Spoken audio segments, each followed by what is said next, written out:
అర్థమయ్యేటి చెప్తా. బాగా చూడు. ఇవి పవర్ జనరేటర్స్, ఇవి విండ్ జనరేటర్స్, ఇవి ట్రాన్స్మిషన్స్, ఇవి ట్రాన్స్ఫార్మర్స్, ఇవి ఎలక్ట్రిక్ పోల్స్, ఇవి సెల్ టవర్స్. ఇవి రూపుదిద్దుకోవటం మొదలై కేవలం 200 సంవత్సరాలు, కానీ లక్షల సంవత్సరాలకు ముందే సరిగ్గా ఇలాంటి ఆకారాలతో మన ఆలయాల విమాన గోపురాలు, గాలి గోపురాలు, ధ్వజస్తంభాలు నిర్మించబడ్డాయి. ఆలయ ప్రాంగణాల్లో ఉండే తులసి, రావి, మారేడు వంటి మొక్కలు ఎయిర్ ప్యూరిఫైర్స్ గా పనిచేస్తాయి. ఆలయాల్లో అర్చకులు చేసే ముద్రలు ఆక్యుప్రెజర్ గా మారి శరీరంలోని ప్రాణశక్తిని ప్రేరేపిస్తాయి. వీటి ద్వారా వీళ్ల కాన్సంట్రేషన్ హై లెవెల్ కి చేరుతుంది. దీన్నే తంత్రం అంటారు. వాళ్ళు పలికే శబ్దాలు ఎలక్ట్రోమాగ్నెటిక్ వేవ్స్, విద్యుదయస్కాంత శక్తి తరంగాలుగా మారతాయి. ఆ శబ్దాల అర్థాలు మైక్రోవేవ్స్, సూక్ష్మ భావ తరంగాలుగా పనిచేస్తాయి. దీన్నే మంత్రం అంటారు.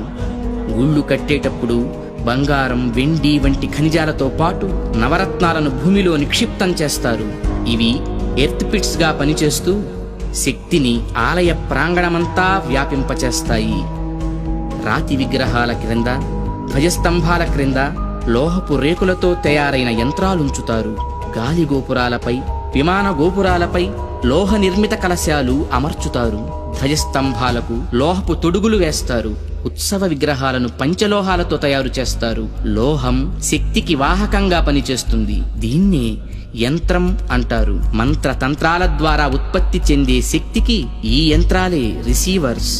ఇక హైడ్రాలిక్ పవర్ స్టేషన్స్ లో లాగా ఆలయాల్లో జరిగే అభిషేకాల్లో కూడా ఎత్తు మీద నుంచి స్వామి విగ్రహం మీద నీరు పడుతుంది.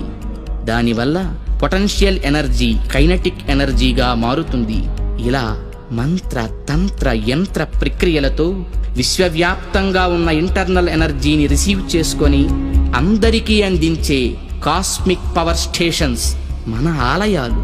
ఈ జనరేటర్ నుండి ఉత్పత్తి అయిన విద్యుత్తు ట్రాన్స్మిషన్స్ ద్వారా టెర్మినల్ స్టేషన్ కి చేరి అక్కడి నుండి సబ్ ట్రాన్స్మిషన్స్ ద్వారా ఎలక్ట్రిక్ పోల్స్ సాయంతో లో వోల్టేజ్ ఇళ్లకు, హై వోల్టేజ్ ఫ్యాక్టరీలకు అందుతుంది.